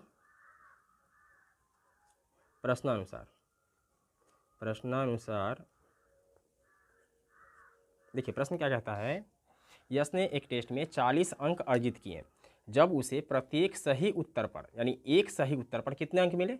3 अंक मिले, ठीक है। अशुद्ध उत्तर पर 1 अंक की कटौती की गई। देखिए, अगर कटौती की जाती है तो हम लोग माइनस करते हैं, ठीक है। और एक सही उत्तर पर कितने अंक मिलते हैं? 3 मिलते हैं। और हमने माना है सही उत्तर वाले प्रश्नों की संख्या बराबर क्या है? x है। तो 3 से x में गुना हो जाएगा, ठीक है। तो ये हो जाएगा 3x। इसमें से माइनस करेंगे, देखिए क्या माइनस करेंगे, तथा अशुद्ध उत्तर पर 1 अंक की कटौती की गई, ठीक है। तो अशुद्ध उत्तर वाले प्रश्नों की संख्या हमने क्या माना है? y माना है। तो यहाँ ये हो जाएगा 1y, ठीक है। तो कितना प्राप्त करता है? 40 अंक प्राप्त करता है। ये हो जाएगा समीकरण 1। फिर देखिए कहता है यदि उसे सही उत्तर पर 4 अंक मिलते तथा अशुद्ध उत्तर पर 2 अंक करते तो यश 50 अंक अर्जित करता, ठीक है। यानी कि सही उत्तर पर 4 अंक मिलते, ठीक है, और अशुद्ध उत्तर पर 2 अंक की कटौती की जाती, यानी माइनस हो जाएगा, तो यश 50 अंक अर्जित करता है। ये हो जाएगा समीकरण 2, ठीक है। अब समीकरण 1 और 2 को सॉल्व करना है। तो प्रश्न में कहीं भी ये नहीं कहा गया है कि आपको किस विधि से सॉल्व करना है, तो हम लोग यहाँ पर विलोपन विधि से सॉल्व करेंगे, ठीक है। तो विलोपन विधि में क्या होता है कि x वाले पद या y वाले पद दोनों में से किसी एक को कैंसिल करना होता है, ठीक है। और कैंसिल कब होता है? जब दोनों संख्या बराबर हो और साइन अलग अलग हो, ठीक है। अगर सेम संख्या होता है तब तो कोई बात ही नहीं है। अगर अलग अलग संख्या है तो सबसे पहले हम लोग संख्या को बराबर करते हैं। देखिए बराबर कैसे होगा? इस 2 से ऊपर वाले समीकरण में गुना कर देंगे, ठीक है, और इस 1 से नीचे वाले समीकरण में गुना कर देंगे। क्या हो जाएगा? 3 से 2 में गुना हो क्या हो जाएगा? 6x माइनस 2 एकम 2 y बराबर 40 दूना 80। 4x में 1 से गुना हो जाएगा, क्या हो जाएगा? 4x माइनस 2y बराबर 50 से कम 50, ठीक है। अब देखिए ये दोनों पद बराबर हो गया। अब साइन सेम है, ठीक है, तो क्या करना है? साइन को अलग अलग करके तभी काटते हैं, ठीक है, नहीं तो नहीं कटेगा ये। तो साइन अलग कब होगा? जब हम घर लोग घटाएंगे, ठीक है। तो लिख देते हैं घटाने पर प्लस का 4x है तो ये माइनस का 4x हो जाएगा, प्लस माइनस का 2y है तो ये हो जाएगा प्लस का 2y, और प्लस का 50 है तो ये हो जाएगा माइनस का 50। अब इससे कैंसिल हो जाएगा। 6x में से 4x को माइनस कर देंगे, क्या बचेगा? 2x बराबर 80 में से 50 माइनस हो जाएगा, क्या बचेगा? 30। इसलिए x बराबर 30/2 यानी क्या आया? 15, ठीक है। अब इस x के मान को समीकरण 1 या 2 दोनों में से किसी में भी रख सकते हैं। तो लिखेंगे x का मान समीकरण 1 में रखने पर, ठीक है। तो समीकरण 1 क्या है? 3x माइनस वाई बराबर 40। 3x माइनस वाई बराबर 40। तो 3 गुणे x का मान कितना है? 15 माइनस वाई बराबर 40, तो माइनस का y, ठीक है। बराबर 40 को पहले लिखेंगे, ठीक है। और 15 या 45, ये प्लस में है तो इधर आ जाएगा, तो ये हो जाएगा माइनस में 45, ठीक है। यानी माइनस का y बराबर क्या बचेगा, प्लस का 40 और माइनस का 45, यानी माइनस का 5, माइनस से माइनस कैंसिल हो जाएगा, इसलिए y बराबर क्या आया, 5 आया, ठीक है। तो सही उत्तर वाले प्रश्नों की संख्या क्या है, 15, और अशुद्ध उत्तर वाले प्रश्नों की संख्या है 5, ठीक है। तो अतः कुल प्रश्नों की संख्या,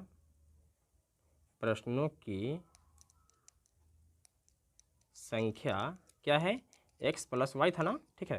तो x का मान कितना है, 15, और y का मान है 5, तो 15 और 5 क्या हो जाएगा, 20 हो जाएगा, ठीक है। यानी टेस्ट में कुल मिलाकर कितने प्रश्न थे, 20 प्रश्न थे। यही मेरा क्या हो जाएगा, आंसर हो जाएगा। प्रश्न संख्या 4 का चौथा भाग है, एक राजमार्ग पर दो स्थान A और B 100 किलोमीटर की दूरी पर है। एक कार A से तथा दूसरी कार B से एक ही समय चलना प्रारंभ करती है। यदि ये कारें भिन्न भिन्न चालों से एक ही दिशा में चलती है तो वे 5 घंटे पश्चात मिलती है। दोनों कारों की चाल ज्ञात कीजिए। देखिए यहाँ पे एक ही कंडीशन दिया हुआ है, दूसरा कंडीशन नहीं दिया हुआ है। बहुत सारे हिंदी के बुक में दूसरा कंडीशन नहीं है, लेकिन इंग्लिश मीडियम वाले बुक में दूसरा कंडीशन दिया हुआ है। इसका दूसरा कंडीशन ये है, यदि वे एक दूसरे की ओर यात्रा करते हैं तो वे 1 घंटा के पश्चात मिलते हैं, ठीक है। पहला कंडीशन तो ये है, ठीक है, और दूसरा कंडीशन ये है। पहला समीकरण इससे निकलेगा और दूसरा समीकरण इससे निकलेगा, ठीक है। तो फाइनल हम लोग को क्या निकालना है, हम लोग को निकालना है दोनों कारों की चाल ज्ञात कीजिए, ठीक है। तो कार की चाल क्या है, भिन्न भिन्न है, तो हम लोग क्या करेंगे कि दोनों कारों की चाल मान लेंगे, ठीक है। ए से चलने वाली कार की चाल को x मान लेंगे और बी से चलने वाली कार की चाल को y मान लेंगे, ठीक है। तो लिखेंगे हल मान लिया कि ए से चलने वाली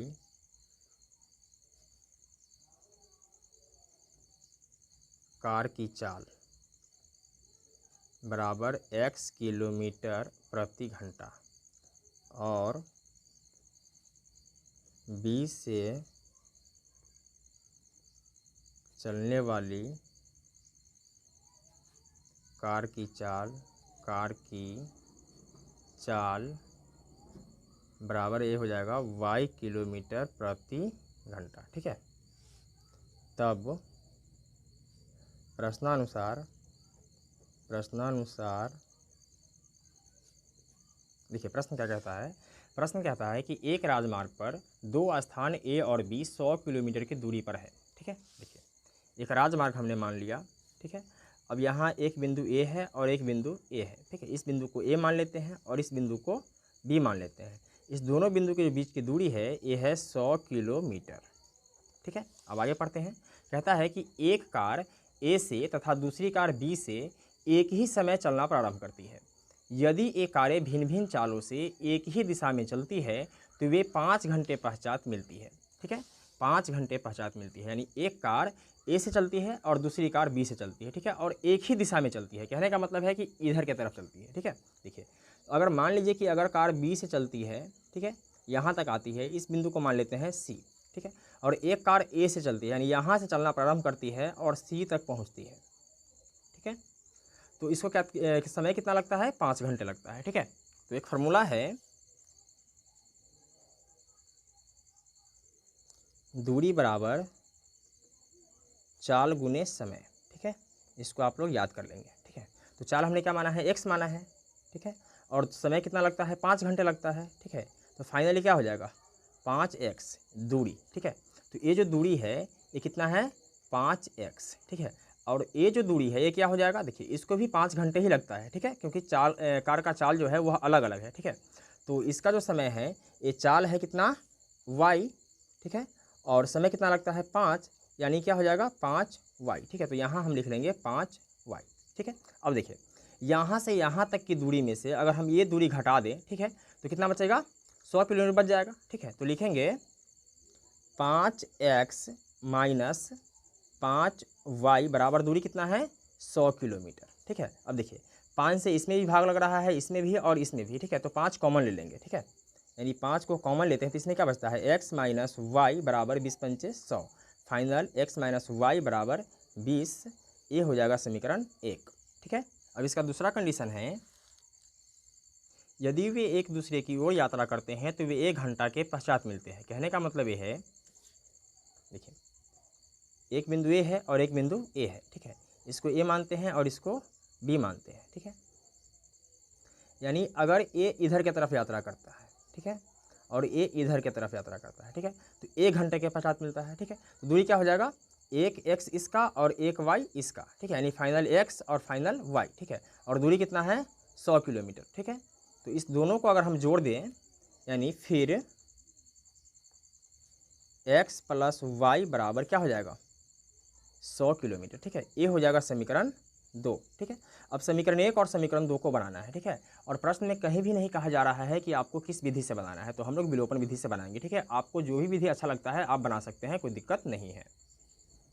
तो विलोपन विधि में क्या होता है कि एक्स वाले पद या वाई वाले पद दोनों में से किसी एक को काटना होता है, ठीक है। अगर बराबर है तब तो कोई बात ही नहीं है, अगर बराबर नहीं है तो बराबर कर लेते हैं, ठीक है। तो यहाँ वाई और वाई दोनों बराबर है, एक्स भी बराबर है, ठीक है, लेकिन एक्स का साइन सेम है इसलिए एक्स को छोड़ देते हैं, ठीक है। माइनस है और प्लस है, ठीक है, तो ये कैंसिल हो जाएगा। एक्स और एक्स को जोड़ेंगे तो ये हो जाएगा 2x, ठीक है, बराबर देखिए 100 और 20 क्या हो जाएगा, 120। इसलिए x बराबर 120 बटा में क्या हो जाएगा 2, काटेंगे तो क्या बचेगा 60। अब x का मान समीकरण 1 या 2 दोनों में से किसी में भी रख सकते हैं। 1 में रखने पर, 1 में रखने पर, ठीक है, समीकरण क्या है, x माइनस वाई बराबर 20, x माइनस वाई बराबर 20, ठीक है। तो x का मान कितना है 60 माइनस वाई बराबर 20, तो माइनस वाई बराबर 20 को पहले लिखेंगे और प्लस का 60 जब इधर आएगा तो ये हो जाएगा माइनस का 60, तो माइनस वाई बराबर माइनस का 40, ठीक है, माइनस से माइनस कैंसिल हो जाएगा, यानी वाई बराबर क्या आया 40, ठीक है। तो हमने क्या माना था, एक्स को माना था ए से चलने वाली कार की चाल, ठीक है, x किलोमीटर प्रति घंटा, और बी से चलने वाली कार की चाल y किलोमीटर प्रति घंटा, ठीक है। अतः ए से चलने वाली कार की चाल बराबर x बराबर कितना है 60, यानी 60 किलोमीटर प्रति घंटा, ठीक है। और बी से चलने वाली कार की चाल बराबर y बराबर कितना है 40 किलोमीटर, कितना है 40 किलोमीटर प्रति घंटा, ठीक है। यही मेरा क्या हो जाएगा, आंसर हो जाएगा। प्रश्न संख्या 4 का 5वां भाग है, एक आयत का क्षेत्रफल 9 वर्ग इकाई कम हो जाता है यदि उसकी लंबाई 5 इकाई कम कर दी जाती है और चौड़ाई 3 इकाई बढ़ा दी जाती है, ठीक है। ये मेरा पहला कंडीशन है, इसे समीकरण 1 निकलेगा। और दूसरा कंडीशन है, यदि हम लंबाई को 3 इकाई और चौड़ाई को 2 इकाई बढ़ा दें तो क्षेत्रफल 67 वर्ग इकाई बढ़ जाता है। तो आयत की विमाएँ ज्ञात कीजिए। देखिए आयत की विमाएँ का मतलब ये होता है कि आयत की लंबाई और चौड़ाई, ठीक है। तो ये आयत है, ठीक है, देखिए इसको हम मान लेते हैं लंबाई को x इकाई और ये चौड़ाई है इसको मान लेते हैं y इकाई, ठीक है। तो क्षेत्रफल क्या होगा, देखिए क्षेत्रफल बराबर हो जाएगा लंबाई गुने चौड़ाई, ठीक है। तो लंबाई क्या है x है और चौड़ाई क्या है y, तो क्षेत्रफल क्या हो जाएगा x y, ठीक है। अब इसी चीज़ को यहाँ लिख लेंगे, ठीक है। तो लिखेंगे माना कि आयत की लंबाई बराबर x इकाई और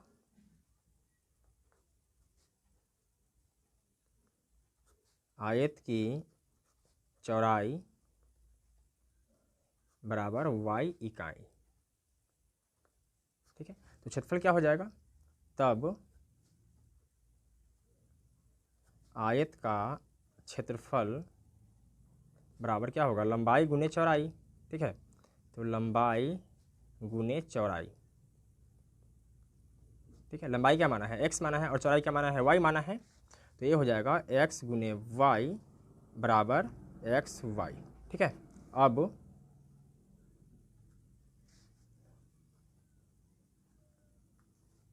प्रश्नानुसार। देखिए प्रश्न क्या कहता है, प्रश्न कहता है कि एक आयत का क्षेत्रफल 9 वर्ग इकाई कम हो जाता है। ठीक है, क्षेत्रफल 9 वर्ग इकाई कम हो जाता है यदि उसकी लंबाई 5 इकाई कम कर दी जाती है। ठीक है, तो देखिए लंबाई क्या माना है, x माना है। ठीक है, तो अगर हम लंबाई को 5 इकाई कम कर देते हैं, ठीक है, और चौड़ाई है y, ठीक है, तो यहाँ कह रहा है कि चौड़ाई 3 इकाई बढ़ा दी जाती है। ठीक है, चौड़ाई में क्या करेंगे, 3 इकाई बढ़ा देंगे। ठीक है, तो क्षेत्रफल 9 वर्ग इकाई कम हो जाता है। ठीक है, क्षेत्रफल क्या है, एक्स वाई, तो ये हो जाएगा एक्स वाई माइनस 9। ठीक है, क्योंकि 9 वर्ग इकाई कम हो जाता है। अब इसका गुना करेंगे। ठीक है, क्योंकि आयत का क्षेत्रफल क्या होता है, लंबाई गुने चौड़ाई होता है, तो गुना करने पर क्या हो जाएगा, देखिए एक्स से गुना करेंगे इस दोनों में, तो पहले एक्स से गुना इसमें होगा, तो ये हो जाएगा एक्स वाई। ठीक है, इसके बाद एक्स से गुना करेंगे 3 में, तो ये हो जाएगा 3x। अब -5 से इस दोनों में गुना करेंगे। ठीक है, ये है प्लस वाई। ठीक है, तो माइनस प्लस माइनस 5 से y में करेंगे तो ये हो जाएगा 5y, और माइनस प्लस माइनस 5 तिया 15। ठीक है, और बराबर के बाद है एक्स वाई माइनस 9। इसके बाद x Y plus 3x minus का 5y माइनस का 15। ठीक है, और बराबर के बाद जो भी संख्या होता है अगर प्लस में है तो बराबर से पहले अगर लेकर आएंगे तो ये हो जाएगा माइनस में। तो प्लस का एक्स वाई है, जब बराबर से पहले आएगा तो ये हो जाएगा माइनस का एक्स वाई, और माइनस का 9 जब बराबर से पहले आएगा तो ये हो जाएगा प्लस का 9 बराबर 0। अब इसके बाद माइनस एक्स वाई से प्लस एक्स वाई कैंसिल हो जाएगा, क्या बचेगा 3x।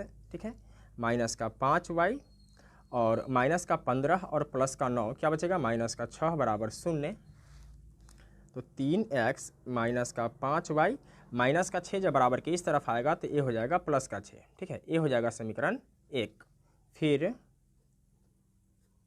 सवाल कहता है यदि हम लंबाई को 3 इकाई और चौड़ाई को 2 इकाई बढ़ा दें, लंबाई को 3 इकाई और चौड़ाई को 2 इकाई बढ़ा दें तो क्षेत्रफल 67 वर्ग इकाई बढ़ जाता है। ठीक है, तो अगर हम लंबाई को 3 इकाई बढ़ा दें, ठीक है, और चौड़ाई को 2 इकाई बढ़ा दें तो क्षेत्रफल 67 वर्ग इकाई बढ़ जाता है। तो क्षेत्रफल क्या है, एक्स वाई, ये 67 वर्ग इकाई बढ़ जाएगा। ठीक है, अब इससे गुना करेंगे इस दोनों में, तो ये हो जाएगा एक्स वाई प्लस 2x।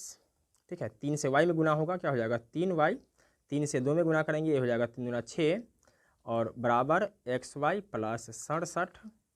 तो x Y plus 2x plus का 3y प्लस का 6 बराबर के बाद प्लस एक्स वाई है, बराबर से पहले लाएंगे तो ये हो जाएगा माइनस का एक्स वाई, और प्लस का 67 जब बराबर से पहले आएगा तो ये हो जाएगा माइनस का 67 बराबर 0। अब प्लस के एक्स वाई से माइनस का एक्स वाई कैंसिल हो जाएगा। ठीक है, क्या बचेगा 2x प्लस 3y, और माइनस का 67 है और प्लस का 6 है, क्या बचेगा माइनस का 61 बराबर 0। तो 2x प्लस 3y माइनस के 61 को बराबर के इस तरफ करेंगे तो ये हो जाएगा प्लस का 61। ठीक है, ये हो जाएगा समीकरण 2। ठीक, अब समीकरण 1 और 2 को सॉल्व करना है, और प्रश्न में कहीं भी नहीं कहा जा रहा था कि आपको किस विधि से सॉल्व करना है, तो हम लोग विलोपन विधि से सॉल्व करेंगे। ठीक है, पहले समीकरण 1 और 2 को एक साथ लिख लेते हैं। तो समीकरण 1 क्या है, 3x माइनस 5y बराबर 6, ये समीकरण 1 है, और 2x प्लस 3y बराबर 61, ये समीकरण 2 है। ठीक है, अब समीकरण 1 और 2 को सॉल्व करेंगे। ठीक है, तो देखिए विलोपन विधि में क्या होता है कि x वाले पद या y वाले पद दोनों में से किसी एक पद को काटना होता है। ठीक है, और कटता तभी है जब दोनों पद क्या हो, बराबर हो। ठीक है, ऊपर वाले में भी और नीचे वाले में भी दोनों संख्या क्या हो, बराबर हो। ठीक है, और साइन अलग अलग हो। तो इसका साइन सेम है, इसका अलग अलग है, तो इसके संख्या को हम बराबर कर लेते हैं। बराबर कैसे करेंगे, देखिए इस y के गुणांक से ऊपर में गुना करेंगे और इस y के गुणांक से नीचे में गुना करेंगे। ठीक है, तो देखिए 3 तिया 9x माइनस 5 तिहाई 15y और 6 तिया 18। ठीक है, इसके बाद 5 दूना 10x, 5 तिया 15y बराबर 5 एकम 5 और 6 पंचे 30। ठीक है, इसके बाद कैंसिल हो जाएगा, 10x और 9x क्या हो जाएगा 19x बराबर 8 और 5 13 का 3 हासिल 1 1 1 2 और ये हो जाएगा 3। इसलिए x बराबर 323 बटा में क्या हो जाएगा 19। ठीक है, इसको कैंसिल कर देंगे तो ये आ जाएगा 17। ठीक है, क्योंकि 17 और 19 को गुना करेंगे तो 323 आ जाएगा। ठीक है, यानी x का मान क्या आया 17 आया। ठीक है, अब इस x के मान को समीकरण 1 या 2 दोनों में से किसी में भी रख सकते हैं। ठीक है, तो लिखेंगे x का मान x का मान समीकरण 1 में रखने पर, तो समीकरण 1 क्या है, 3x माइनस 5y बराबर 6, ठीक है। तो 3 गुने x का मान कितना है, x का मान है 17, तो लिखेंगे 17 माइनस 5y बराबर 6, तो 17 तिया 51 माइनस का 5y बराबर 6, तो माइनस का 5y पहले लिखेंगे, ठीक है, बराबर 6, और प्लस का 51 जब इधर आ जाएगा तो ये हो जाएगा माइनस का 51, ठीक है। तो माइनस का 5y बराबर, देखिए माइनस का 51 और प्लस का 6, ठीक है। अगर हम 51 में से 6 को घटाते हैं, ठीक है, यानी बड़े संख्या में से छोटे संख्या को घटा देंगे, ठीक है, और साइन जो है वो बड़े संख्या का रहेगा, ठीक है।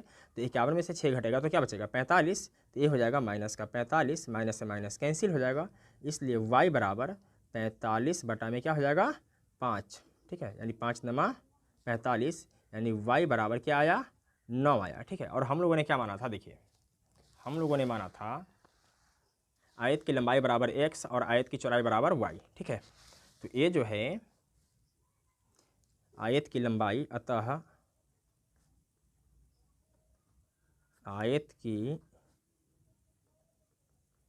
लंबाई बराबर x बराबर कितना था 17 इकाई, और आयत की चौड़ाई बराबर y बराबर कितना है 9, ठीक है, इकाई। यही क्या हो जाएगा, आंसर हो जाएगा।